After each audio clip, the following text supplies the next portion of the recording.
watch Survivor, and when the show ends, you really want to talk about it with like-minded friends. It might be hard to find some, but don't you shed a tear.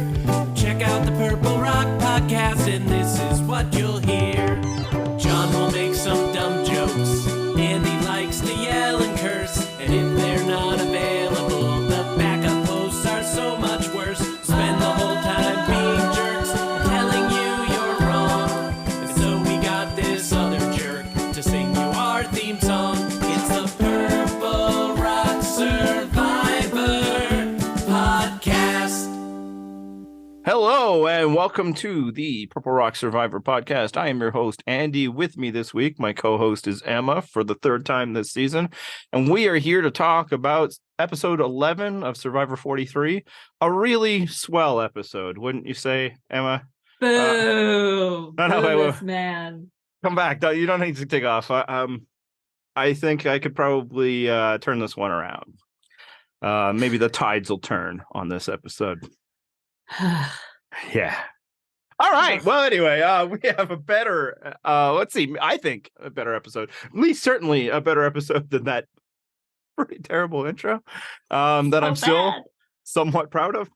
So let's talk about it. How did you enjoy the episode of Survivor? So it's almost hard to say because I really felt one way about it. And then the vote reveal threw me off a lot. And I was like while we were watching, I was like telling my husband, I was like, oh man, I'm gonna have so much to say. And then the vote happened, and then I'm like, wait, a lot of what I was gonna say Didn't happen. It's very confusing now. I mean, I feel like I could still make it work. Oh, we're still gonna talk about it. But yeah. As you're saying that, yeah, I was Put a prepared to wrench in say my plans. it was a good episode in the sense that, like, we've been discussing, like, literally you and I, and then other people as well, that, like, good is also a level, you know? Yeah. It's above fine, below great.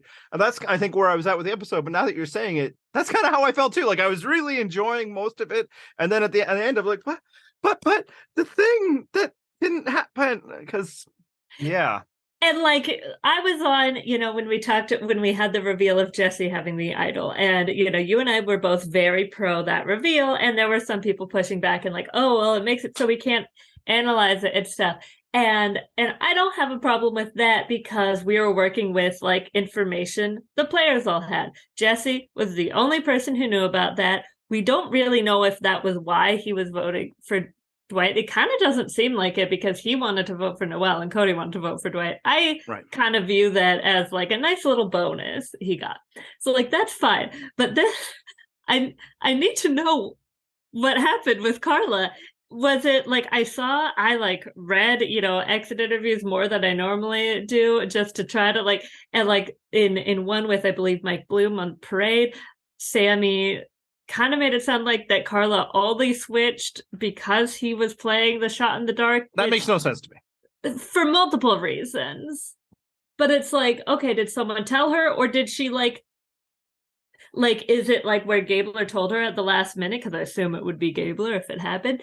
Or is it that she had just been blowing smoke the whole time and had no intention of getting rid of Cassidy? Because that makes a huge difference on how I view her game right now. Yeah, we will analyze the episode based on what we were actually shown. My assumption is probably the most basic. Somebody told her. I also assume that person would be Gabler. But for me, it was more like I was really looking forward to Jesse's plan. It seemed so like good. and we'll get into that too. But I mean, I guess we're getting into it now. And then when it didn't happen, I'm just like, what? And again, it's not even so much that I'm upset that they like withheld that key piece of information from us. Because maybe it would have just taken the whole steam out of the thing, right? Yeah, although, I mean, if he's playing this, if they know the editors know he played the shot in the dark, so you can at least have the, tension of the episode, much like it is like, oh, will this person play the idol or not? It's like, will it land? It probably won't. Those are the odds, but, we can at least, you can have it be like that, or it can, be Sami is no Drew Christie. But like, you could do the classic like douchebag where we all knew how that episode was going to end, and it did not make it any less fun. Yeah, I don't know if you could hang that on Sami as much. Just 'cause, yeah, like it would not be at that level for sure. Yeah, especially because like where he starts the episode, where he's just like the world's worst liar, and even he realizing it, which was just precious. So yeah, it's just more like I was really geared up to see something pretty cool, like really creative and thought, if it was going to happen, right? That was the tension, because they don't leave with us knowing if that's what like, Jesse and Cody are going to do. We don't get like the assent from Cody that this is what we're going to do. So that's what I'm like, is it going to be? Who's it going to be? And then we see some votes for Sami. I'm like, okay, Cassidy. And it never happened. I'm like, what? Because I'm thinking too, I was like, it would be even more obvious, if Sami's not voting and like there's one Cassidy. I mean, it wouldn't necessarily be obvious. I think Cassidy would not expect it, but like it would not be hard for that to come out. I feel like at the very least, it'd be like, okay, who else? Maybe they just pin it on Owen again. Who knows? Like she'd probably be like, oh, Owen will just say, "Wow, I still haven't voted correctly." Like, yes, and it's just like when that doesn't happen, it's just it was a little deflating for an episode that I still stand by that was like 42, maybe 41 entertaining minutes of television. Maybe that's probably strong. It wasn't all necessarily. That'd be weird. But I was enjoying it throughout. But then when that happened, it's just like, oh man, that's more my reaction. It's just like, darn, because it also is just kind of indicative of where the season has been. That like, God forbid, we let somebody just vote the wrong way. Besides Owen, it's like somebody had to tell her. It's like, why? And it's like half the point. Like not the entire point, but certainly a large portion of the point was to like split up the duo without actually having to get rid of anyone in that duo. Yeah, like that's the exciting part. Like voting out Sami is whatever. Yeah, which I still think was a good idea. I agree. I've been wanting them to turn on Sami for a while, and not necessarily like out of spite for Sami, but just like in the like I feel like maybe this is being like Rod C-pilled way back from Amazon, but just of like, if there's someone in the middle that's like bouncing back and forth, you cannot trust them. I unpredictability, I think, is one of the worst things in someone you're playing Survivor with, besides like virulent racism or something, but like those things are bad too, but right. But if we're just talking about like, even if they're predictable. Yeah. Even if we're just talking in terms of like they're not on your side versus sometimes they are, but they're unpredictable, I am like, get rid of that unpredictable person. Yeah, I'd say the counter is that I don't know how unpredictable he was. I think everybody now had predicted what he was at. Like he was fairly neutered, but he's still a vote, right? And if it becomes a vote for sale, that was his pitch, in whatever analogy that Jeff Probst wants to shove in there. But yeah, and whereas it's like, well, then they should have just voted out Cassidy, and that probably would have been the better move. Simply because I think she's more dangerous than is Sami. She has okay, never mind. I don't know if she has any allies, so she's right there with Sami on that. I think that's the thing too. I think they came, we see Jesse and Cody talking about this, or Jesse and Owen, after it has come out that Karla is targeting Cassidy. And so I think that takes away a lot of Cassidy's power at that point. So it's like, and when he brings that up, that's when I'm like I was already in the bag for Jesse, but like I thought that was just really astute. Not just like, okay, but why? Why does she want to vote for Cassidy? And if this is what she wants to do, is it what I want to do? And just from that, kind of standpoint, that logic, I think is well thought out. It's like, why should I be helping Karla execute what she wants to do? Now, I suppose the flip side would be because what she wants to do is very stupid and destructive for Karla. So maybe in that respect, you let it happen. So stupid. I was losing my mind. What happened to Karla? Like, just...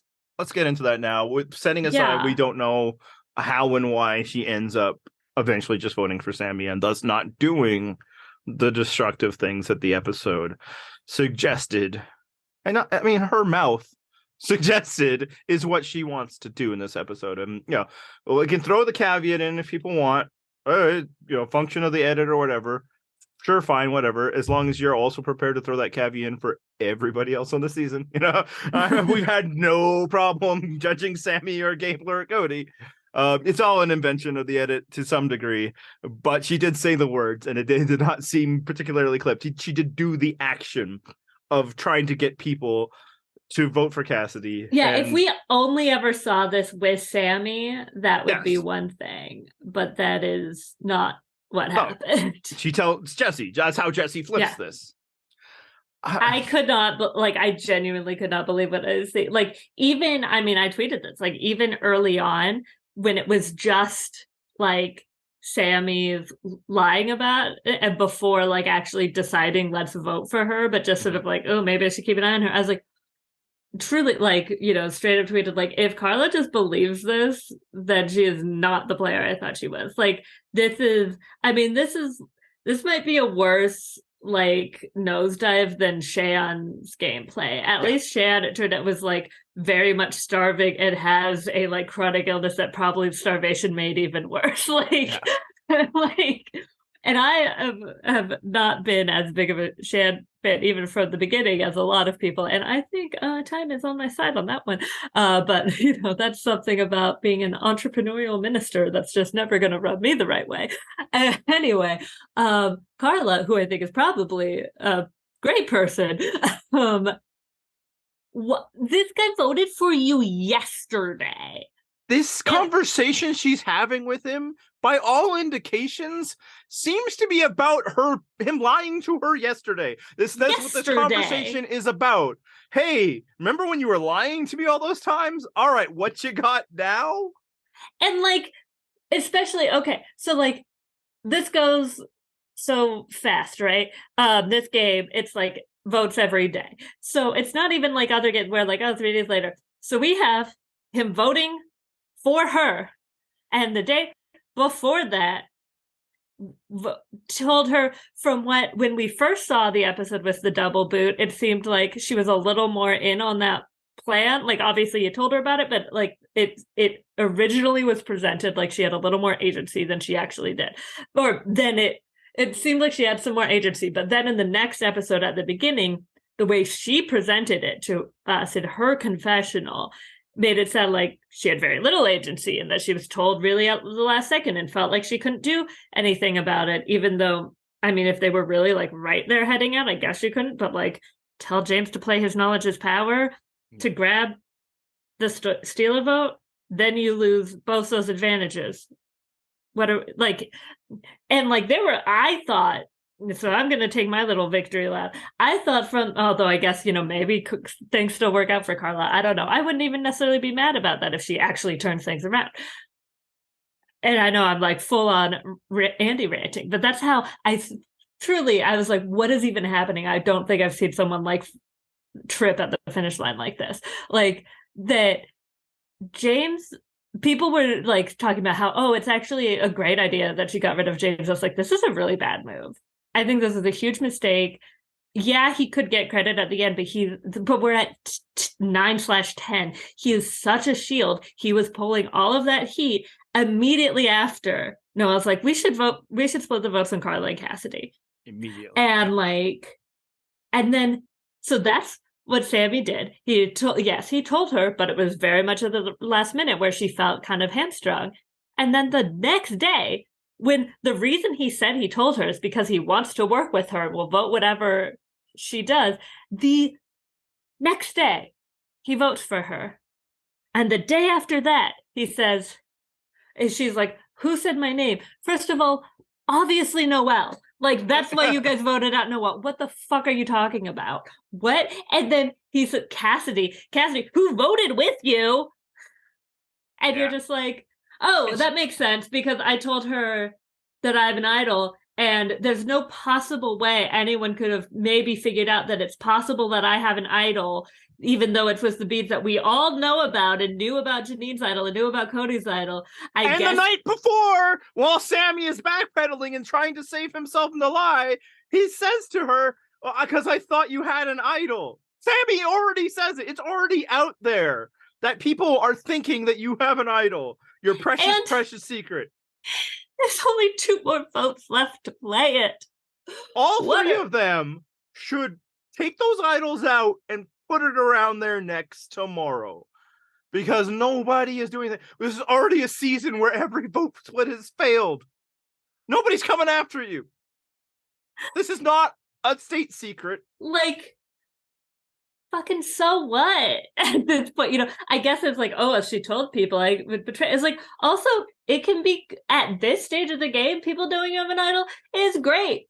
Because there's not that much they can do to flush it. And if you're really that nervous, play it the second to last time. Like, I think something about this game, they get so desperate to, I want to play it at the very last opportunity at 5. Like, and it's like, that doesn't look more impressive than actually canceling votes anyway. Like, it's the only time that worked is like Marianne getting which they haven't seen, to be fair, but like getting someone to play their idol for her at 5 and then being like, oh, just kidding, look what I had the whole time and none of you knew. Like, that's a badass way to keep an idol secret.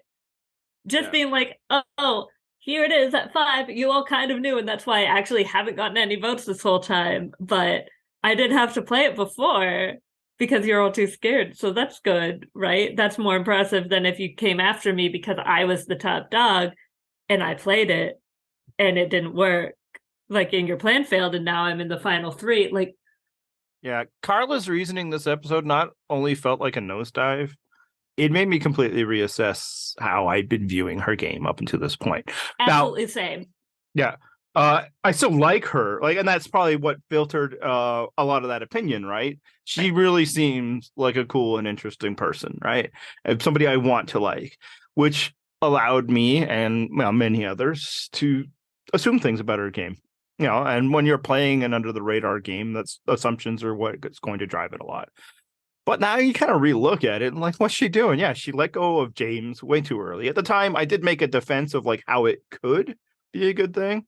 But the very next day proved that was not true. Yeah, again, every move really? That Cat Tribal Council was like, yeah, it felt dumb, but maybe. And I think almost all of them was nope, it was dumb.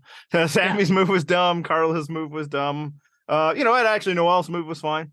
Although it might have probably a little unnecessary, and actually I think probably put really might have cost her the entire game for very little benefit. You know who it ironically was good for?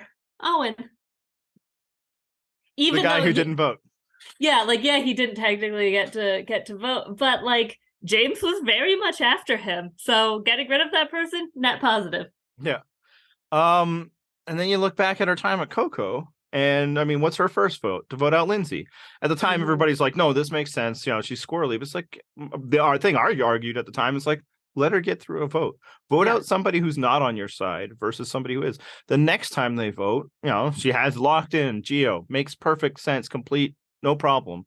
And then they start talking about voting out Cassidy just because she starts to like raise concerns about the vote. And it's just like, Karla just can't not target the people who want to work with her. Yeah, and that just is insane. Because Cassidy raised concerns about a vote where she was the target for the other side, and the person they were voting for, they knew he had an advantage, and she hadn't been told what it was. Yeah. Wow, so paranoid. I know. Oh, maybe we got to vote her out. It's like, do you not understand how allies work? And then you kind of look back a bit more, and it's like, how does she get that idol, right? She finds it and does not grab it. She's also the person, I think one of the few who went to the Advantage Island and like clearly just decided they didn't want to risk. Didn't not do it because they were trying to let somebody else have it, but just like, that's not the risk I want. She finds the idol and she's like, I don't know, and then like thinks about it for a while. At the time, it feels like, hey, you know what? That's not bad decision making. It shows some level of caution. It says beware right on it, right? But now when you look at like the way she's operating with this idol and the paranoia that's driving it, and it's like, she just might not be built for like the offensive levels of Survivor. I think she might be a very defensive player. And sometimes you can do that the whole way and win. there are certainly examples of that. But, like when we see now, it's like, I got to go on offense. Her big move is to turn on the one person who truly has her back, because that person might reveal a detail about her that will have no negative consequence to her. And it's like, that's like, the worry isn't that she's going to tell people the idol. She's worried that she's going to flip on you. But that should be the worry of every single person. And if you're going to rank the number of people you're worried are going to flip on you, I think she should rank last, based on the information you have. And like, if this is one of those times where, there's so much in Cassidy's gameplay that we don't see, and she's like worried, or which she's is worried fair. We've seen very little. Yeah, I'm not saying that can't be the case, or she's worried if they're both at the end that like they'll split votes, it'll automatically go to the guy or something like that. I'm not saying you have to take Cassidy to the end, but 7, when she's your only real ally, and like this is very much a voting block type of season where you've got 2 pairs and then you've got the 3 Baka, who in theory you'd think would all be working together, but really just seem to be free floating in the wind. Don't get rid of the one person you're working with. And especially, like, not even to be like, because a lot of women got voted out early, it is bad if the women ever want to target each other, even if it's good for their game. However, when you would then become the only one left and it's 6-1, I think that with anything, like, no matter what. You never want to be the one. Yes. If you're the only Californian and everyone else is from the East Coast, like although that did weirdly work out for Stephanie in Palau when Bobby John and Ibrahim were both literally from Alabama. I was like, or actually, I think it was at the Final Four because I think James was from Alabama too. And I'm like, that's insane odds. That is way too many people from Alabama. Too many for people the show. Forget the season. I think we might have pinpointed one of the flaws of that season. Yeah. Shout out to all our Alabama listeners. I don't know. Really, I think just to be on one tribe, but that schoolyard pick. What are you gonna do? Anyway, that's a tangent. But yeah, to my point, it's just too soon to then be like the one who's like clearly going to stand out, unless you're banking on like, well, surely they won't want it to be all men at the end because the optics. Yeah. Again, I wouldn't worry about that. Yeah, I'm saying you should not. Yeah, no, I agreed. It's like, yeah, that'd be silly. Men don't think that way. And also, my contention is, don't worry about optics so much. Yeah. Get that money, baby, is my philosophy of this game. Again, don't be a terrible person. There are barriers to humanity, but vote out whoever you need to vote out. This is a contest of elimination. I gotta say though, because I wasn't on the pod last week, I am so desperate to know how old Jesse's son is, because like that really gauges my reaction to him writing "Get That Money, Baby." If he's like 5, fucking hilarious. If he's like 11, a little cringe. I do believe that was the one with nicer penmanship. So you heard it here first. Emma thinks that Jesse's young son is cringe. Come at me, Gen Alpha. Whatever they are, they don't matter. They don't have their own culture. Yes, there's our hot take. Gen Z doesn't have their own culture. We don't need to worry about it. It's all recycled. Yes. Also, just to any Gen Z listening, just trust me on this. You don't want to do the low-rise jeans. You just don't. I don't care how cool, like, Kendall we fought that battle before. It's not worth it. It's not worth it. Don't do it. Yeah, so when I just kind of think of Karla, it's like, so really, what had she done that was impressive up until this moment? I think, again, we liked her. She was around. She had formed a tight alliance within her group, but apparently she has no value for that alliance. When it was time for that alliance to do its job, she was like, nope.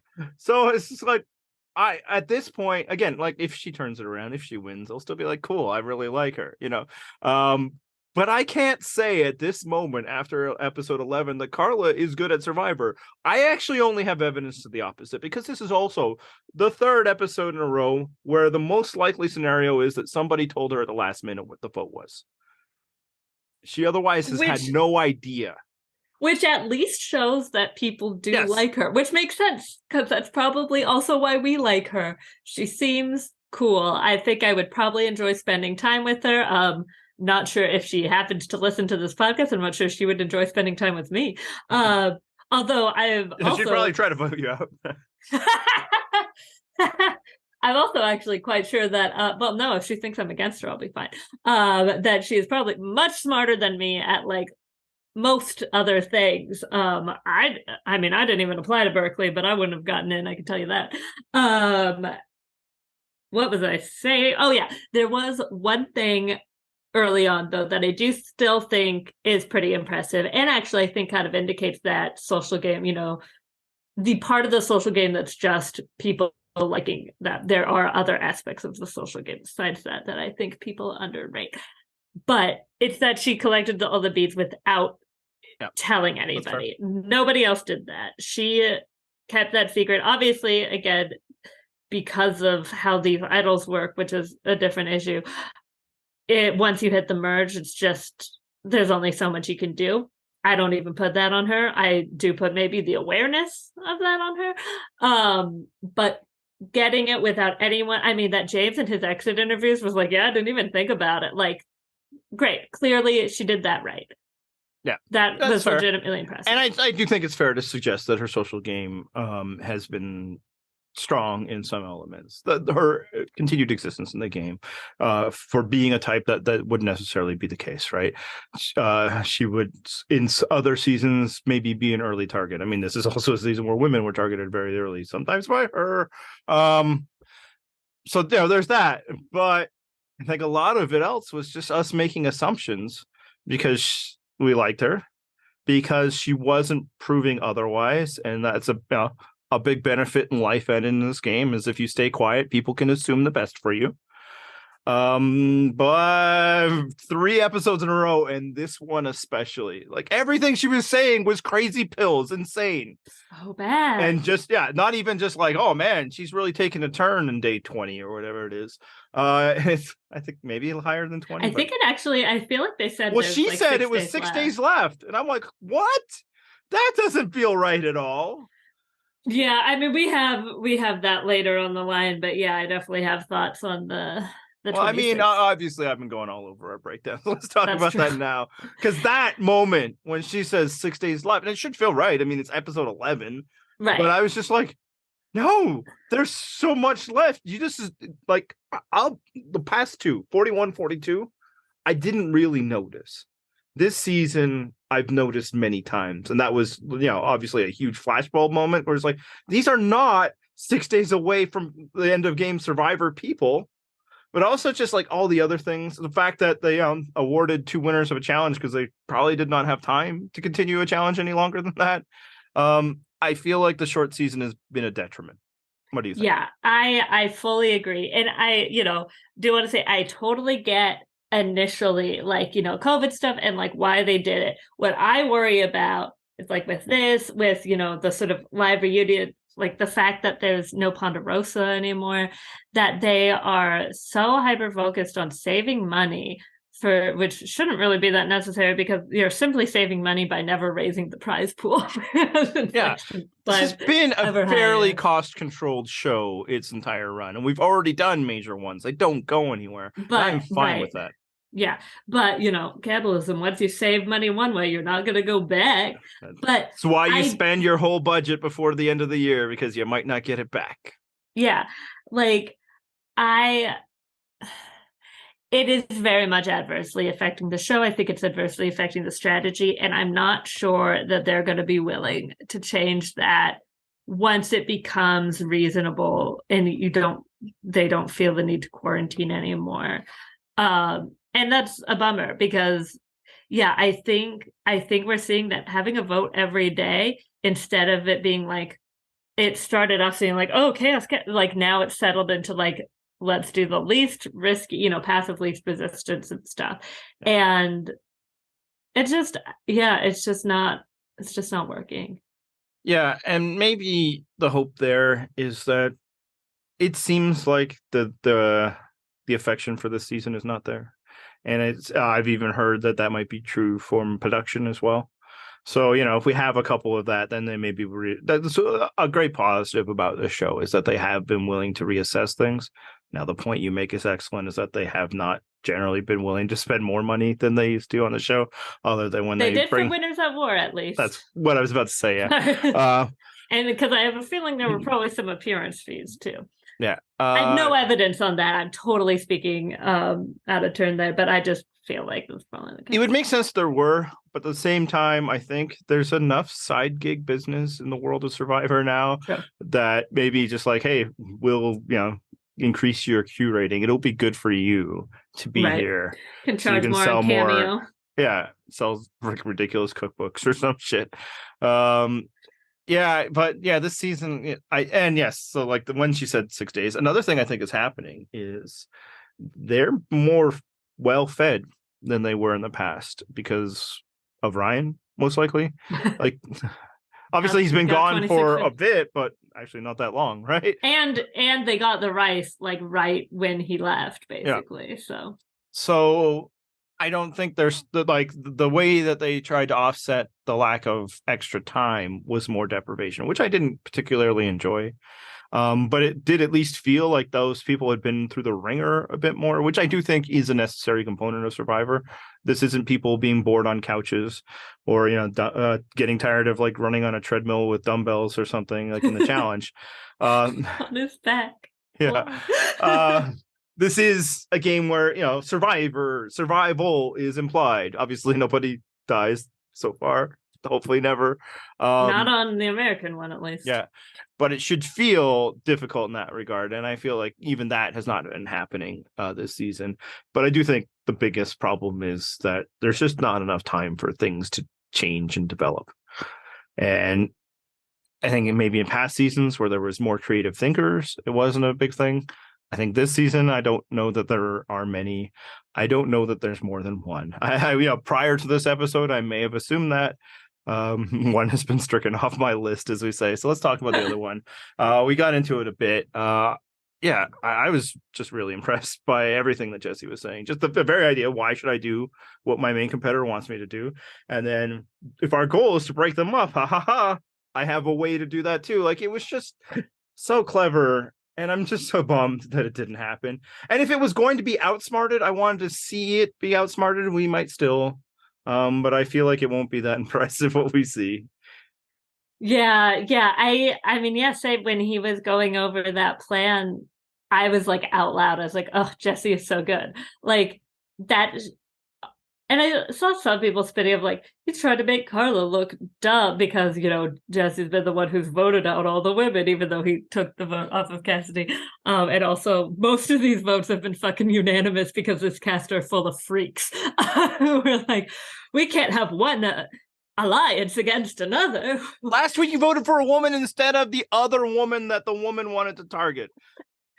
Anyway, I mean, I know nothing about Jesse outside of what we've seen on the show, so maybe there's stuff out there, and that's why, or maybe there's not. I don't think he's on I don't Twitter. think there is. No, he signed up for this season, but no past history and nothing but wrestling memes and watch me on Survivor, which is the way to do it. By the way, wrestling memes, take or leave. I enjoy. Other people don't. He's such a normie. He's so normcore. I love it. Which is, I mean, God, what a transition. What a boring movie that would be. Here's how this guy loves.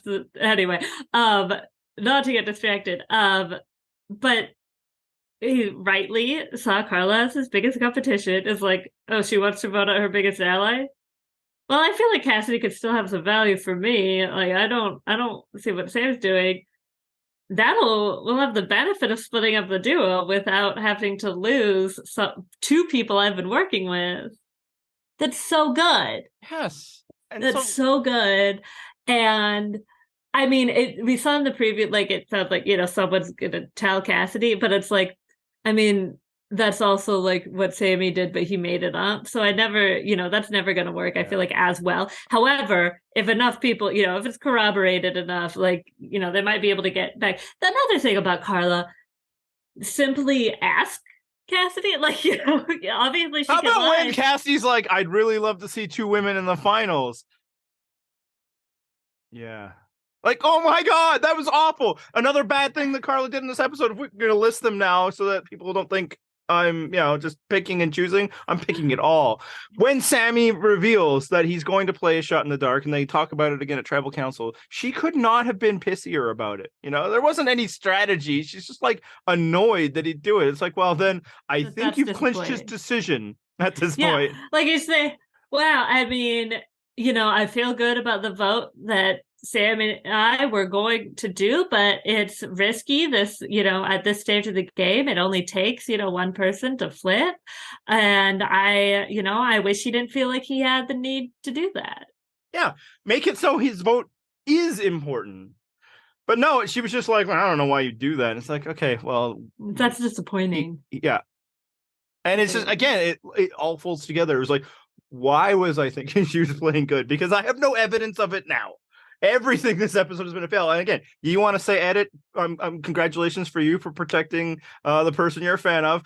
I would also suggest that if the edit is painting her this way, then whether it's reality or not, I think there's a strong indicator that she will not later be presented as a great player. So whether it's true or created or not, I don't speak to truth on this show. It's a fool's errand. We will never have the truth of this show. I don't care how many hours of post-season interviews you get. There's no truth. But the one truth we get is the story they're trying to tell, and they really laid on thick that Karla did not know what she was doing today. Also, it's okay to still like a character who you don't think is playing well. One of my favorites is Courtney Yates.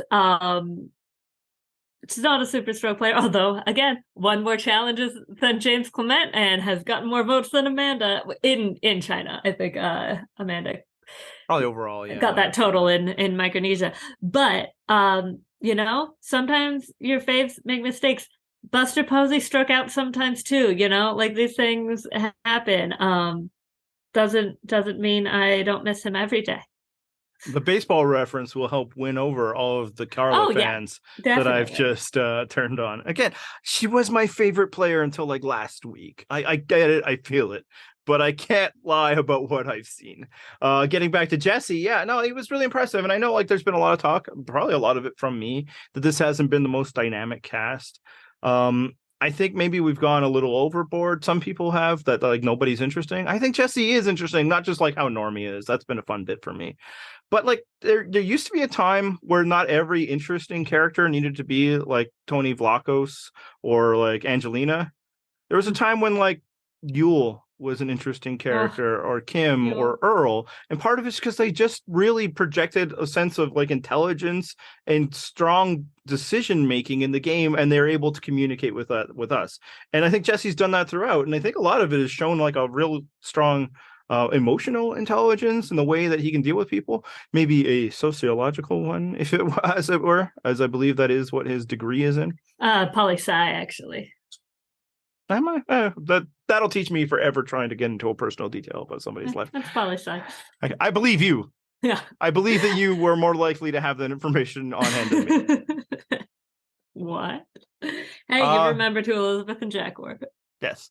I think he is interesting. And, a thought I had when, the stats came out recently is this has been a really balanced edit. And a lot of people love balanced edits because they want everybody to be the first kid picked in the game or the playgrounds or whatever. I don't know.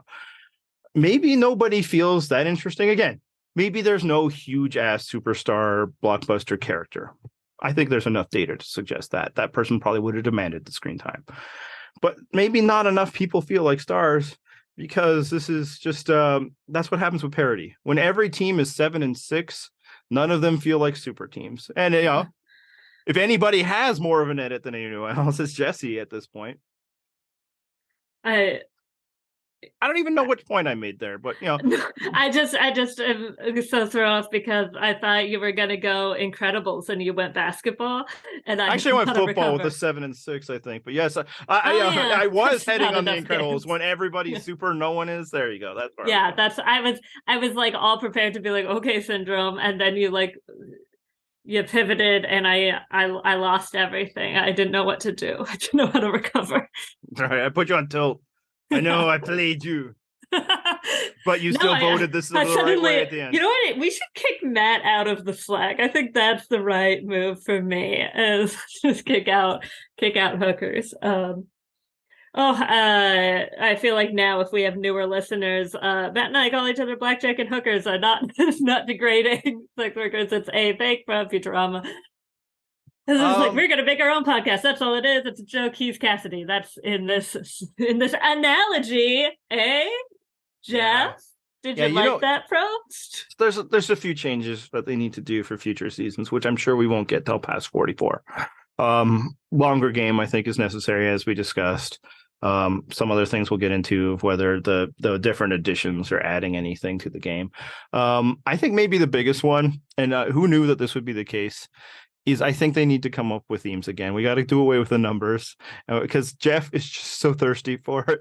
He needs something to structure his questions around. Yes, they're cheesy, they're dumb, but it gives the man form. And, after, 40 odd years of doing this, although I guess many years, the theme was the place they were in. And it also hasn't been 40 years, but whatever.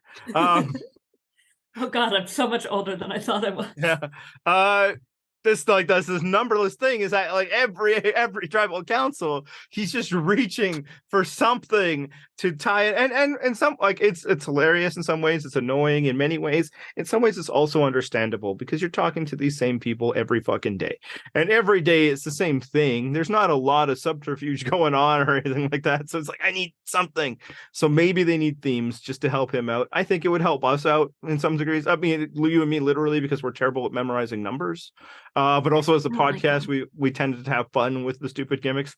Maybe they need to bring the gimmicks back because Jeff is like a man in the desert at these things. So playing Survivor is a lot like being a man in the desert. That you don't have enough water. There's sand everywhere, and the monster will get you. Oh God. I mean, they tried to make that a theme. And Erica said apparently one time. He needs it. What I think, though, is like, yes, he needs it. I think what they need is an intervention to make him stop needing it. And just ask them pointed questions about the game and dynamics at camp. Like, or strategy. Who's working with you? Oh wow, Sami. So you said that about Karla, but I noticed you voted for her last time, right? Or like something.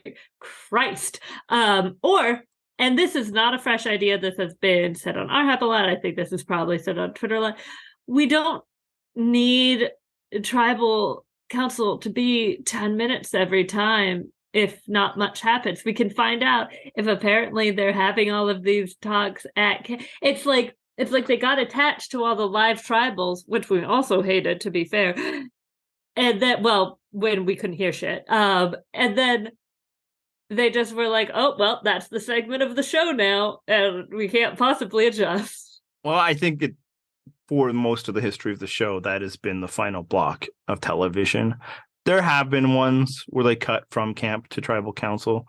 So I do think they could do it more. This is also a show that is, in recent years, explored new elements of editing in a very positive way. But I do think that's what it is. It's not even like it has to be 10 minutes. It's like we come back from commercial, we get the wide of tribal council, and that's how we end it. Like that's just probably like a comfort thing within the edit. There's also a possibility these people aren't giving them a whole lot of camp too. Who knows? Like again, I think I'm of two minds of that. I'm always like, let's not assume that the show is leaving the best parts out of it. Maybe they're also just leaving out other mediocre parts. But I also think that maybe we should have just focused a bit on a few more, like picked a few characters if everybody is so mid. And then maybe those mid characters will feel a little less mid. I don't know. I actually, before you even said it, I was like, I don't even know my answer to this. But a discussion for, the 30 comments we get a week now. How are people liking the absence of live tribals? Because it was a frequent point of contention. And they've been gone. Are you happy? Have you found that the lack that, and this is where it's related to, and this is kind of the argument I made of like, yeah, no, they shouldn't stop live tribals. They just need to film them better.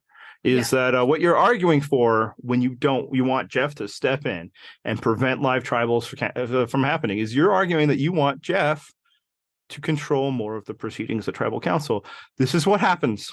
Is a man just is hunting for analogies all the time. So maybe it'd be better if more of the action of tribal council was guided by, the contestants whom we care about, as opposed to the showrunner who, we tolerate, or, I think us in particular have some kind of twisted level of affection for. I mean, the man's been in our lives for over 20 years, He's right? been in our lives for so long. But yeah, it's like live travels have been gone. Has it made it better? Or has it just been not really? Was it not the problem? I don't know. Again, I don't know that it was adding much. So I understand like when we'd have some and it'd be like, what was the point of that? But I think also the problem was, and the problem is you can't really control this because that is the players. But the problem is when it started, there just started being whispering like every fucking time and it wasn't even doing anything. Yeah, I agree. Like a lot of times it did not add.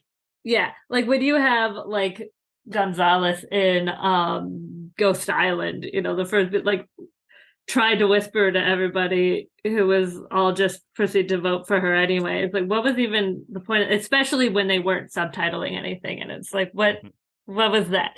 Versus like, I mean, it led to a terrible result, but when JT got up in that Tribal Council in Game Changers, it did fucking change something.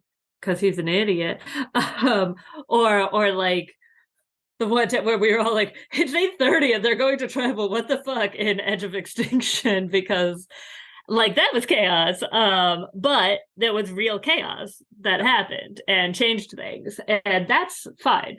Like, because in a way, like and maybe it was the getting up and the whispering that's what people had problems with. I think more because like. In a sense, like Sierra, like playing rocks is a live tribal. They asked enough questions that actually led to a change. Like if Hayden just had to be like, so, well, playing on Survivor with your loved one who's actually not in the game anymore is actually like this. It's like maybe that doesn't happen, or Caleb earlier that same season when Culpepper went, And now some of that is just going to be the players. Like if the players are willing to do stuff, and there's only so much you can do with that. But if you're structuring the tribal council so much, it's specifically, I think where it really rubbed people the wrong way is when he straight up asked Cody, give me a surfing analogy. Like, what the fuck? No, I'm saying though, that's what's replaced it, right? Yeah. And it's like, so like my whole point was, yeah, okay, sometimes it just doesn't work. But at least it's the contestants doing it. I don't want the show to impose structures on the contestants. We should not want the show. The people who frequently complain about that are also the people who more frequently complain about Probst and the editors and the producers of the show. So it was hard for me to put those two together, other than they are people whose clout generally depends on them making complaining topics about the one show that they seem to ever talk about. But it's just like, yeah, okay. So yeah, sometimes it's no good. My suggestion is if it actually is nothing, maybe just cut it out. You don't need to show it every time.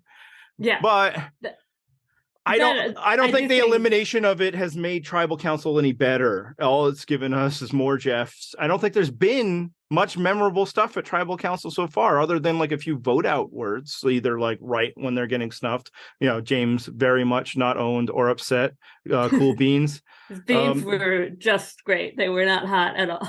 But other than that, the topic is, all right, Jeff, settle the fuck down with this analogy stuff.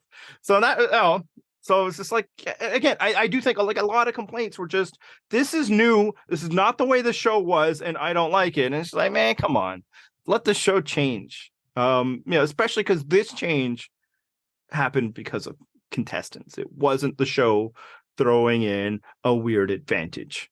Let's talk about that now. What did you think about this? I don't even know. Remember the title of it?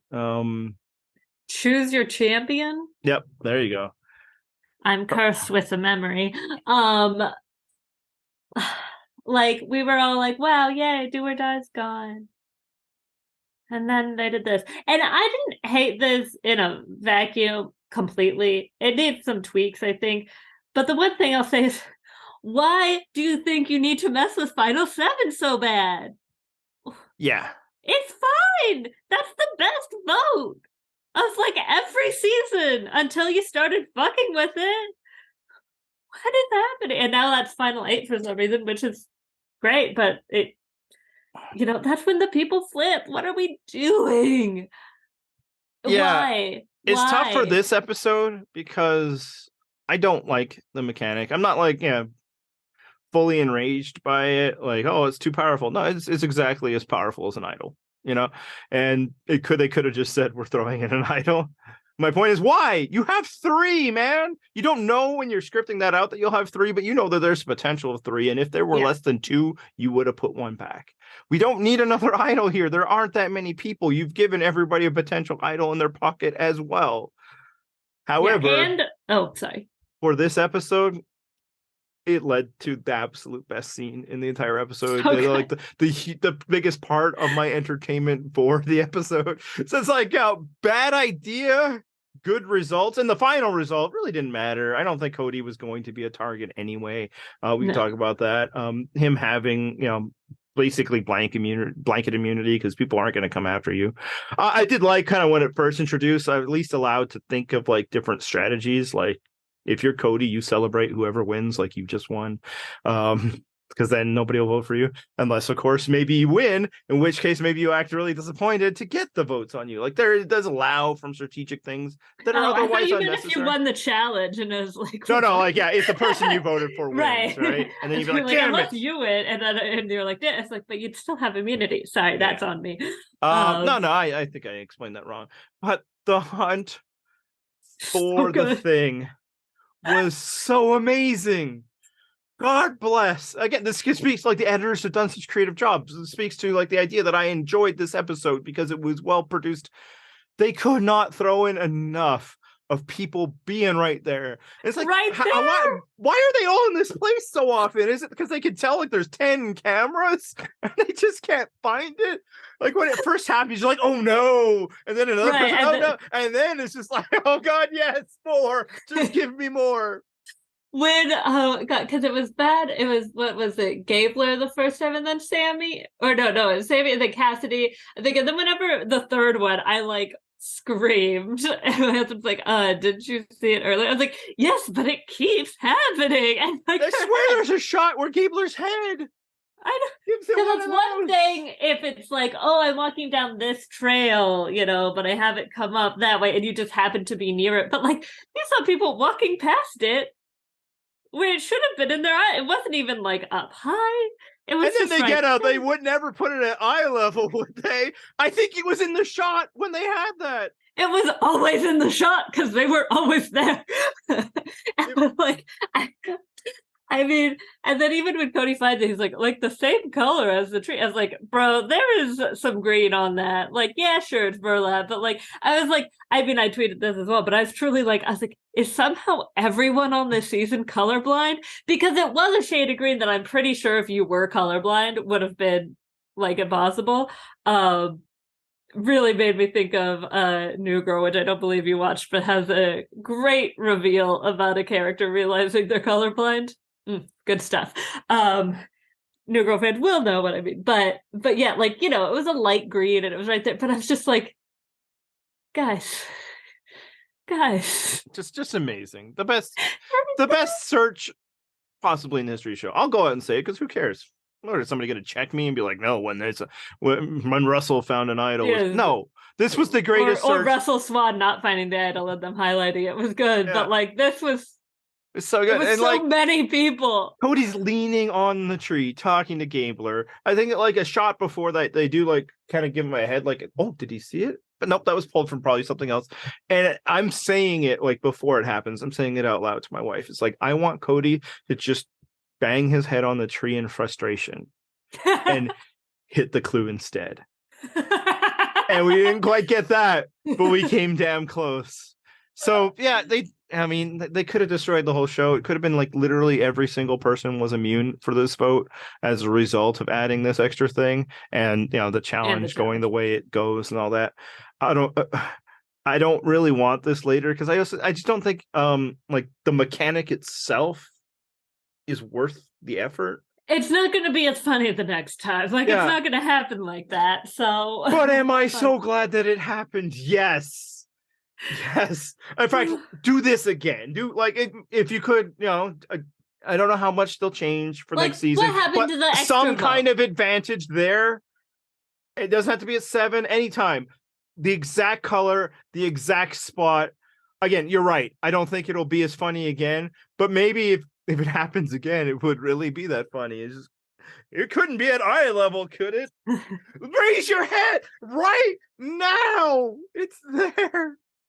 Also, like, the show couldn't have known that it was going to pay off that well. I think they thought they were doing sometimes they do the lazy stuff, like when they put, the knowledge is power right in the well. They was like, let's just throw it there. We want or this I think Cody's beware advantage was like on a rock. And one of our I should have noted who wrote this. My apologies. And it'll be too hard to like scroll right now. But someone commented on our like live comment thread was like, we talk about production being like, lazy or like just rigging it, throwing it out there. And then this happened.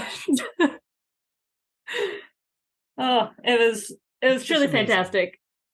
So good. But yeah, I mean, also, while we were talking about this, I thought like, if you feel the need for some reason that you have to spice things up at Final 7, which again, why?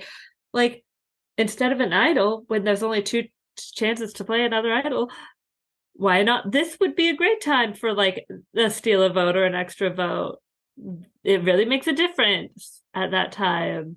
At least it wasn't an idol nullifier. But yeah, no, the search was brilliant. And I will take that with me to the end of my days. So I can't knock it that much. It was just so fantastic.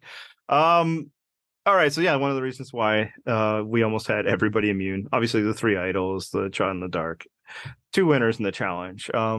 Any thoughts on that? And also like, hey, bravo to Karla and Owen, 2 players that I've otherwise spent time the past 2 weeks, denigrating. Here's something they've done well. That was impressive as hell. Winning that challenge. Fucking great. Also, like, yeah, I can see why Cassidy was so bummed because, like, man, she did that shit for 2 hours. Like, I don't think Jason, Siska, and Ozzy did it for that long.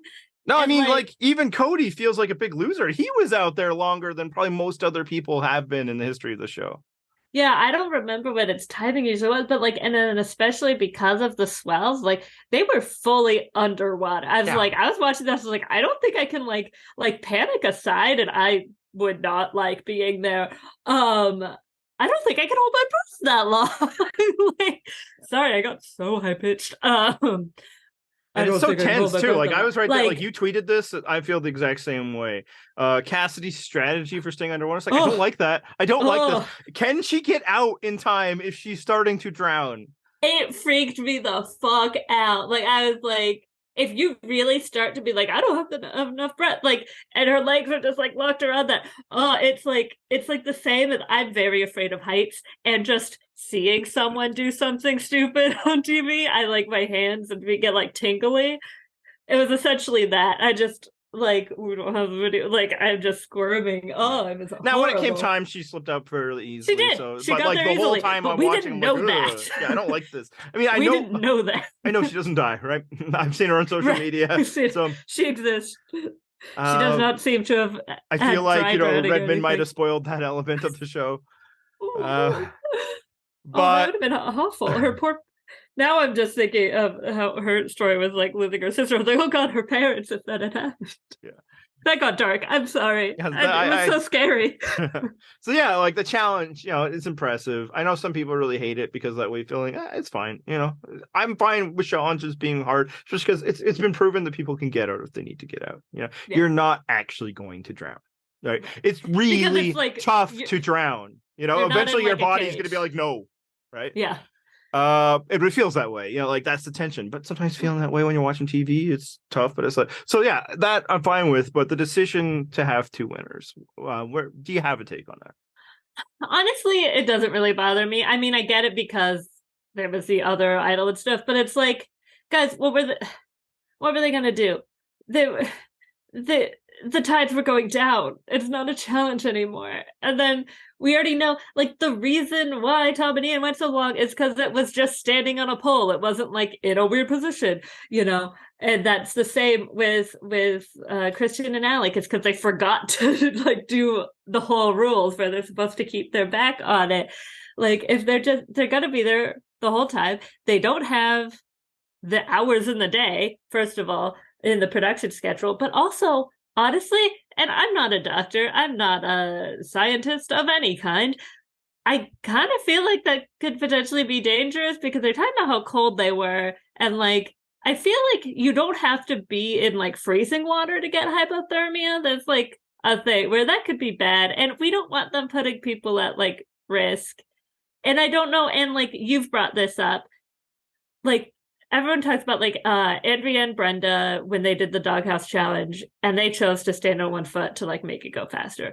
They both made that decision on their own and like consented to that because the rules of the game are like the rules of the game. You know, they tried to do that and pull out, and Tom's like, no, that's not what you said this was. This is important. Also, they had to let that one go long because it was the last fucking challenge. So like, yeah, it could have been a disaster. I ultimately don't think it really was affected much anyway. You need to make allowances I get for a why show. they did it. You need to make allowances for... No, I was interrupting. That's on me.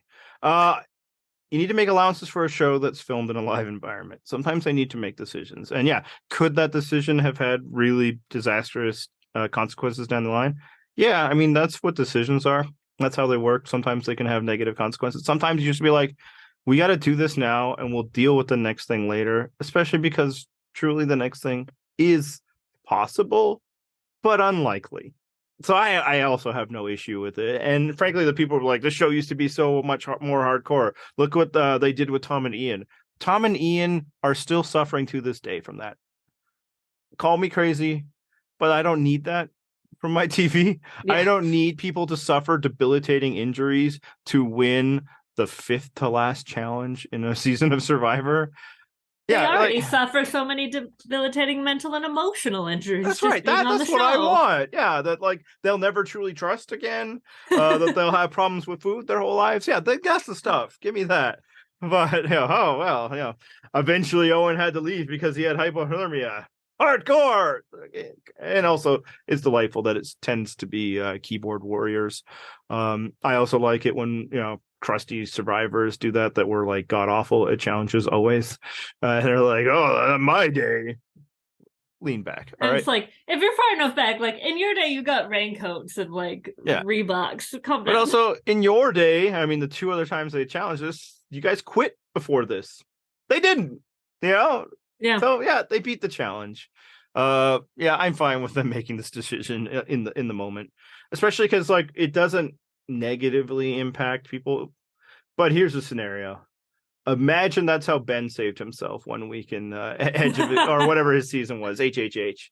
The uproar would still be deafening.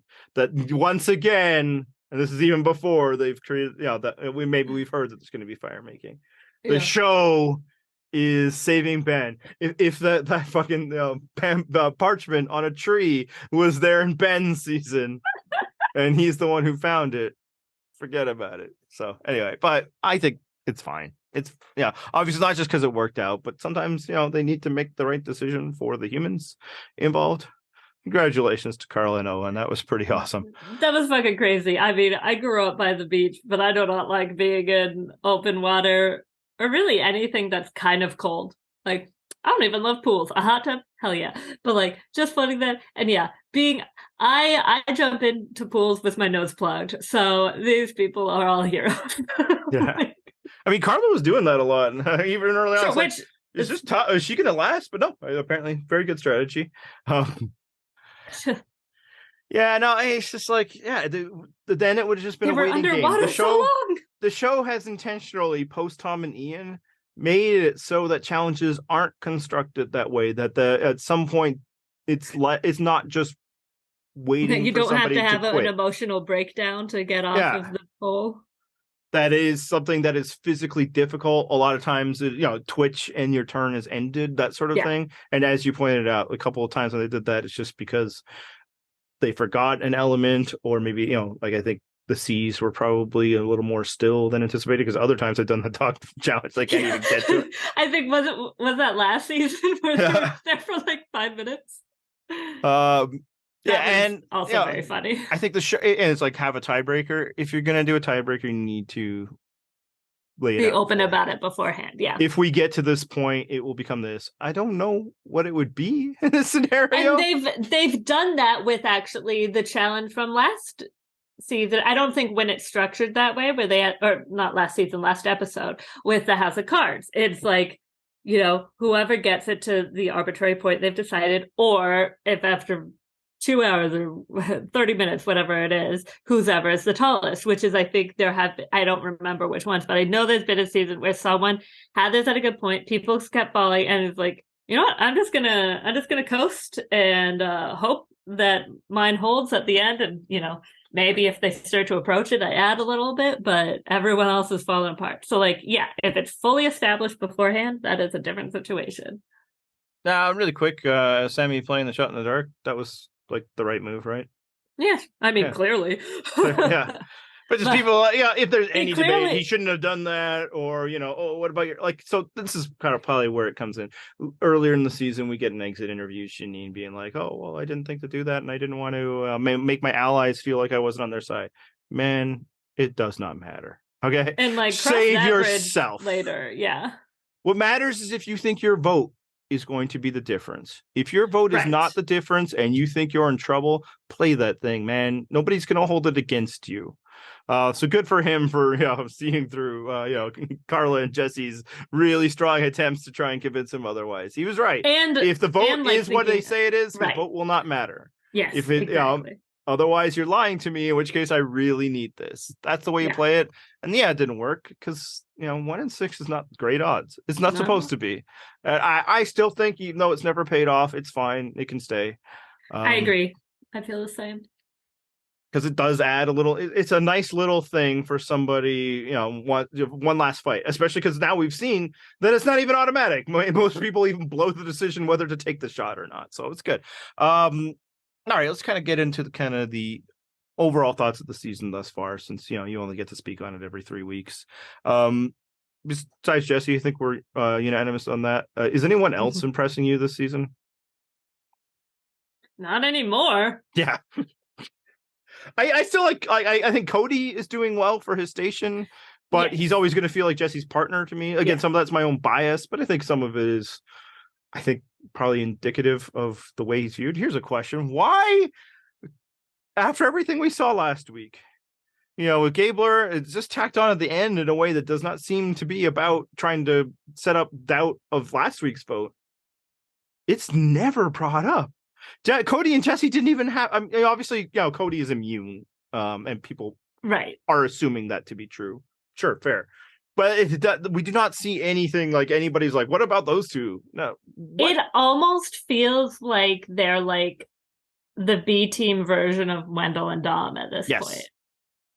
I think that's I do think, and like Jesse has been very good, but like if we think of them as, say, like, Dom is the, more brutal strategist, and Wendell is the more social player who also has strategic elements, and map them onto Jesse and Cody. I think both Wendell and Dom are probably better players than both Jesse and Cody. Jesse, there's still time, obviously, for either of them to do something really big. Wendell's easily a better player than Cody, I think. But yeah, maybe Jesse's up there. We don't know. Yeah, we'll see. Like, TBD. And I think the comparison holds in that maybe the people they're playing against are also not that strong. Right. And yeah, it is just kind of, I almost feel like there was even a little bit more fight against Wendell and Dom, as much as they seem to dominate. It's like they had people against them. They were just that much better. It's almost, it's like a weird mix of them and like them being like a split version of Kim Spradlett or something, where it's just like nobody's even considering it as an option. Yeah, and I think the difference is, Dom and Wendell not as good, because who could be? Dom and Wendell faced resistance. It's just the resistance was never able to like gain any, hold because of the allies that Dom and Wendell had, right? Mm-hmm. But there was always like somebody on this other side trying to agitate, trying to get those people to flip, trying to get one person to flip in some cases. This we don't even have that, right? And I think it's because the lines aren't drawn as clearly as they were, and maybe that's because of the 3 tribe season versus 2, right? So you'd always have like a few stragglers from the other tribe trying to do something, or maybe Donathan later on. Yeah, we don't have any of that, and nobody. The closest was Gabler, trying to do that, and there's a point where like Gabler does not impress me, but I put him ahead of Sami last week. Feel really good about that now. How much farther ahead do I put? Again, we don't know about Cassidy. I am not going to assume one way or another about Cassidy. Staying out of that battle. But it's like, yeah, he seems to be the one that is like, hey, what about those guys? He seems to kind of know what's going on. I don't think he's going to win at all. But if I'm ranking, I probably can't put him ahead of Karla, but maybe I should. Yeah, I don't know. It's interesting because they're like, she has fallen, but he has improved his station. And so it's like, have they met at that cross point on the mountain yet? Yeah. But I think the answer is Jesse is impressive. Cody is not unimpressive. And then nobody else at this stage has done anything. Because I mean, Karla has done, actually, that's true. Karla has done things to drop my estimation for her. Yeah, that's kind of tough. So just thinking about that, what's your thoughts on the season overall? Where are you at with it? We only have 2 left. As we were talking about it, I was like, oh my god, does Ghost Island have more dynamic characters? I mean, it certainly had one, but like Donathan and when you were talking about that, I was obviously daydreaming about Chris Noble. Sure. Yes. So that's already 2 with him and Donathan, Wendell and Dom. Yeah. I didn't particularly enjoy her, but Kellen certainly had like an impression. Yeah. I guess the comp for this season would be Ellie. Yeah. They had similar energies. I mean, the Stephanie Johnson on that side was good for when she was in. Yeah. I mean, Michael Yerger and Sami are probably pretty, comparable. Sami wishes. Obviously in different directions, right? Yeah. Oh man. I'll say I found Sami fairly delightful in his exit. And I was gonna say I think Sami, while not great, I appreciated that he was always trying. Yeah. That sounds really condescending, but there are people who aren't always trying. Like I mean that. So good on him there. I think he, played a little too hard. That happens with these young players a lot. Yes. Like it's basically exactly what Will Wall did. And he's much more interesting than Will Wall ever was. Exactly. Although, on that fairness, that was a great cast. So maybe Will, it looks worse maybe Sami in comparison. in the background, if he was on that cast. I mean, Noelle obviously had her moments. Like last week was really great, but otherwise, she's just a player. So this maybe is comparable to Ghost Island. Yeah. Hey, one other thing I'll say about the challenge real quick is I just like when firsts happen on the show. Like when something new happens that I haven't seen before. So that's another reason why I wasn't pissed at it's like, wow, they really did it. That was actually cool. That was actually something I tweeted too, was like, oh, we got a first, and it wasn't just like the first time this random advantage has been played. It was like a real genuine Survivor first. Like they beat the challenge. Fun. Like for, especially for people like you and me, and not that we're superior, though obviously we are, who have been watching this for 21 years straight. It's cool that there's something new that we hadn't seen before that's like organic. Yeah, yes. The organic part is important. Yeah. The show isn't trying to force a moment. Yeah, no, so like that's why I can't hate it. I can't get upset about it. It's like, that was really cool that they outlasted it. No, I don't think it would have been as cool. It's like, all right, and now we're just going to stay here until somebody quits, even though there's not really going to be an impending force to do them. It will be, like everybody quitting at the end of the challenge. Their bodies are quitting on them due to, temperature issues or whatever. So overall in the season, like it's been, I was going to say it. Where are you? I think it's okay. I've had some, and I think the last 2 have been entertaining. I think there's good chances that there will continue to be entertaining. There is a chance that I think there'll be a winner that I really appreciate and respect. There's also, obviously a very good chance that there won't be, because I only listed one person I'm impressed by so far. I am worried, and nothing against her, but I am worried we're just getting a repeat of like, oh, that under-edited woman, it's just gonna be her again. That's my great fear. It's not that she wins. It's that she wins with the profile she's had so far. If she gets a strong profile in the next two, stronger than Erica got, then I'll be like, okay. Yeah. If it's Marianne level and not Erica level, that's fine. And because when she won her confessional after winning the challenge, like I was just like, oh no, it's happening. And again, I do want to I like Cassidy. I have no problem with her. We just haven't seen a lot of her, and I don't even think that means she's boring. I'm just fucking tired of this shit. Yeah, no, it's complete on the show, not on the person. Yeah. And so I know, stop fucking doing this. Yeah, I don't care if they're not that dynamic. Find it. Yeah. They did it they had no problem doing it that one time. Yeah. Like the solution wasn't not showing Erica at all. Like, there was so I mean that's why when people are like, oh, so and so's definitely winning, so and so's definitely not winning. I no longer, ever since Erica, and again, no problem with Erica. We both have purple in our hair. I support her. After that, I don't know what to believe anymore. Yeah. No, I'm not saying I think one person's winning or not. I just think there's a chance he could. I'm just saying, I think if he does, I think it'll be impressive, because it has been for the past couple of weeks at least. Yeah. Whereas somebody's gonna have to take like a Natalie Anderson turn in the next two episodes for it to be somebody else, especially the way Karla plummeted this episode. That caused me to reevaluate everything I ever thought about her, other than, man, she seems awesome as a person.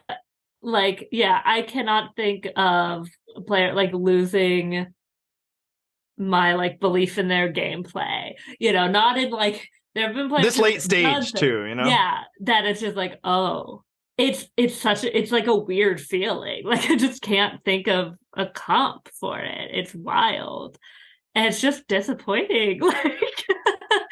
It's such a bummer. It's completely unforced. Nobody was if the people are coming to her about Cassidy, and then it's like, well, okay, maybe I need to let this person go. I have options. Clearly, they're coming to me. I'm worried about this idol thing. But no, this was her decision. Who voted for you yesterday, and he wasn't even saying let's go after Cassidy. He's just kind of putting that out there. And now her one time that we've seen so far that she's going to really go out there and try to pick the target solo, because obviously her and James made decisions on Coco. This is your decision? Oh no. All right, well, go on, Jesse, win it for all of us wife guys out there. So we'll see if that happens in the next couple of weeks. You can discuss that on our website. That's purplerockpodcast.com. You can discuss it on that toxic social media thing that we're still on, because why should we leave? He's the one who sucks. And the show is Purple Rock Pod. I am Purple Rock Andy. You are Purple Rock Emma. Any other final thoughts for this episode? No. All right. You can subscribe various places, and hey, if we ended up in your Spotify Wrapped, that's cool for us. I'm a little worried about you. That's all I'm saying. No, really, shout out to the guy who shared that. That was a pretty funny story. How much of my voice he had to tolerate over the past year. And I'm gonna hit some theme music.